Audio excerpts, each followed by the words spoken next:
Let's see how to use my iPad as a second monitor.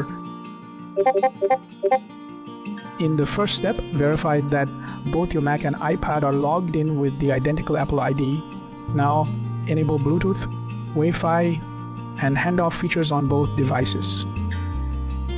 In the top off, in the next step, on your Mac, click the Control Center symbol in the menu bar.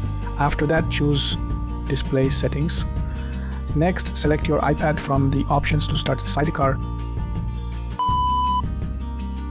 In the next step, move app windows from your Mac to your iPad to broaden your workspace. After that, use your iPad's touchscreen to engage with Mac apps. In the next step, use the Apple Pencil on your iPad to sketch or mark up within Mac apps. Now, access the touch bar on your iPad for extra controls.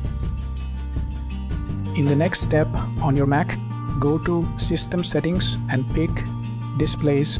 Then modify display layouts and settings to suit your needs. You are good to go.